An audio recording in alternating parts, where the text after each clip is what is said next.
About 2 years ago, we previewed Ruger's LCP. At the time, it was really a kind of a breakthrough, even though it looked a lot like the Kel-Tec, and some say was a whole lot more like a Kel-Tec than it should have been. It became very, very popular. From a big manufacturer, for a very little price, you could get a tiny little 380 for the pocket. Well, naturally the evolution goes, and everybody said, well, that's really cool, but we'd really like to have it in a 9mm. So here you go, Ruger's LC-9.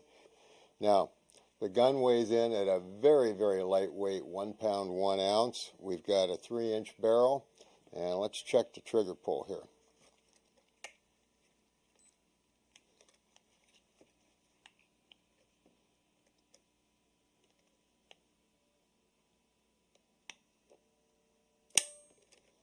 £7 pounds, 6 ounces.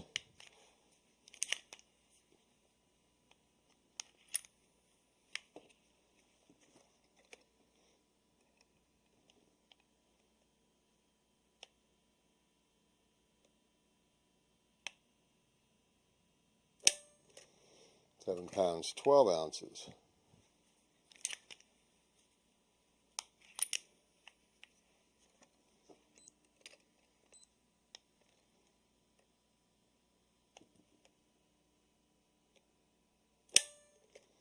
And 6 pounds, 15 ounces. So target trigger, it's not, but then that isn't a target gun. Interestingly, you get 2 different base plates with the magazine, so you've either got one, which works nicely for me to give me some place to put those fat fingers, and for those of you that are more concerned with concealment, you get the flat base plate, which allows you to do that as well. So I'm really glad to see that the manufacturers are starting to do this, let you have the options and determine how you want to carry the gun.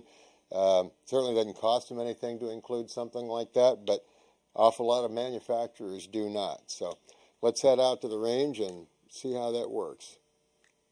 We're going to do the range evaluation here for the big brother to Ruger's very successful LCP. This is the LC-9 in 9mm, not surprisingly.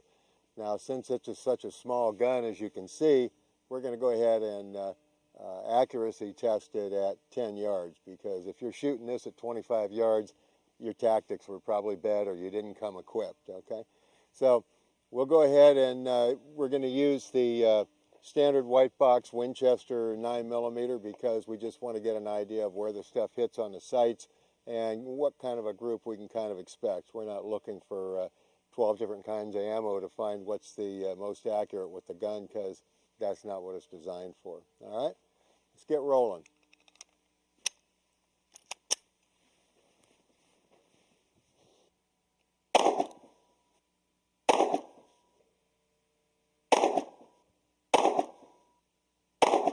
All right, let's take a look and see what the chronograph has to say, and we'll take a look and see what is on the paper. For those of you that think that I wasn't wearing any ear protection, I do have my electro ears in here, and we'll talk about those at a later date. All right, the tail of the chrono here, the high was 1,260 feet per second, low of 1,241. That's awfully close. The average is, of course, 1,249 with an extreme spread of 19 and a standard deviation of 6. Well, all of that's wonderful. Let's see what it looks like on the target. We've got a left to right here, kind of bottom to top. The overall group is 2 inches. Now, this was the first shot, so this looks like we probably have that same first shot issue we have with many semi-autos. If you just look at these 4 here, and essentially a pair of double hole targets, and they're only about 1.25 inches, so something to keep in mind. Certainly more than ample for the job that this gun is designed to do. So let's go run a few hundred rounds through it and let everybody try it out and see what all the shooters think.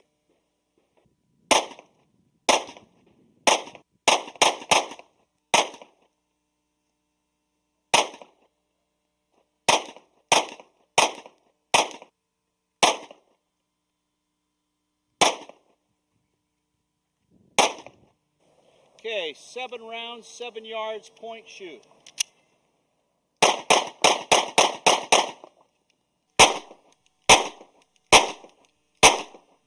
Well, now we're going to do a wrap-up on the Ruger LC-9. I'm going to go first since I got a chance to just rack a few rounds real quickly. The 7 yards, which you saw. Results were there's 5 rounds right there, flyer over here, operator error, and another round right there. But all of them on the body, definitely kill zone on a number of them. And, you know, there's a lot I like about this gun. I like the fact that the gun has been shaped, dehorned. It's pretty smooth around the edges. It actually fits my hand. My hand's not a real big hand, but not a teeny hand either.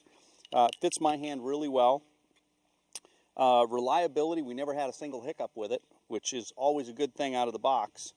I like the fact that even though it's got a double action only trigger setup, that it does have an external safety, a thumb safety. I like that. I'm used to thumb safeties, and just because you've got a long double action trigger pull, if you're going to carry around the chamber of a smaller pocket gun, I like that extra assurance of a manual safety.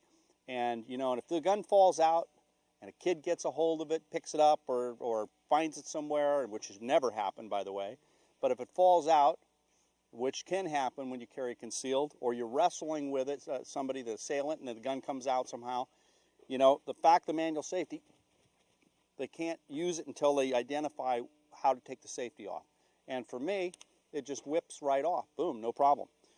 This does have a magazine disconnect safety, and I'm not a real big fan of those because, you know, you could be down to your 1 round in the tube and be reloading tactically, and your gun wouldn't go bang, and that's not a good thing ever in my view. Sights I liked. I thought they were very visible for what they are. And again, I'm not a big fan of double action only autos, but they certainly have their place, particularly as a concealed carry gun and for safety.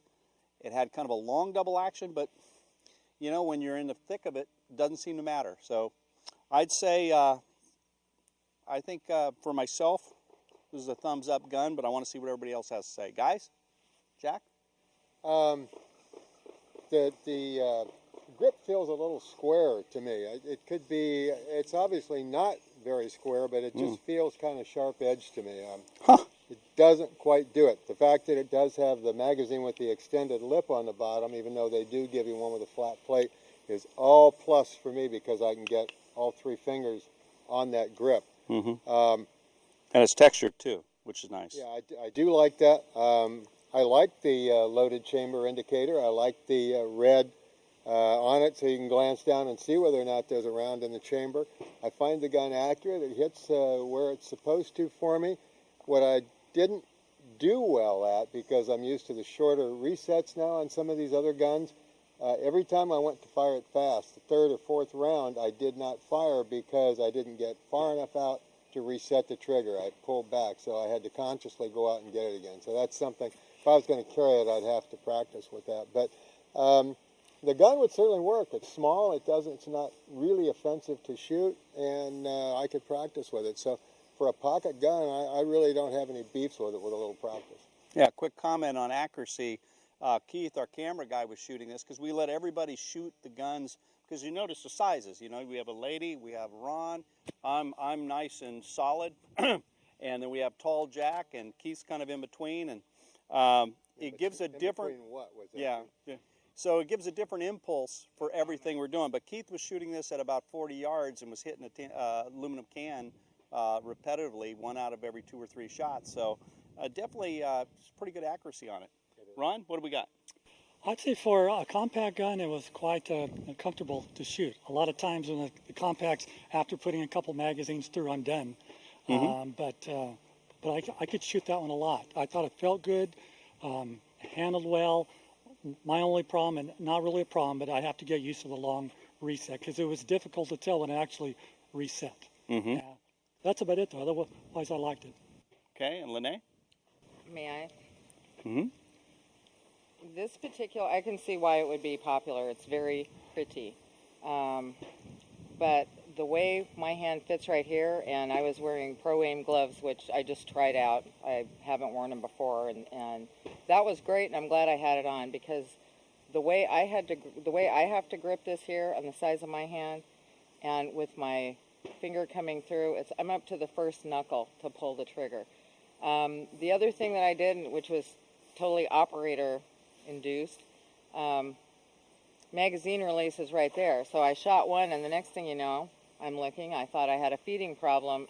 No, my hand is all right here, and apparently I hit the magazine release, and it was, just a little bit low. But so for me, if it was laying on a nightstand, and that's what was there, I'd grab it and shoot.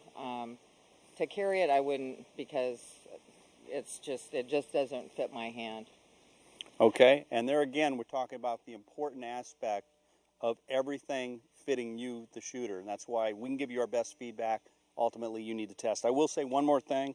The gun slide lock is tough to darn near impossible to do. We found it was all kind of just easier, like with a Walther, just to pull that, like the PPK, pull the slide back and release it. I would definitely have some work done on that. And we had 2 guns, so it was the same way on both of them. So at least the 2 we have, it's 100%. Okay, guys, let's vote. I'm giving it a thumbs up. 2 thumbs up here, 3. I'm saying a thumbs up for them, but Not for you. Hey, vote for yourself. yeah, Vote for yourself. For me, sideways. Okay. Well, there you have it. Sorry, Ruger.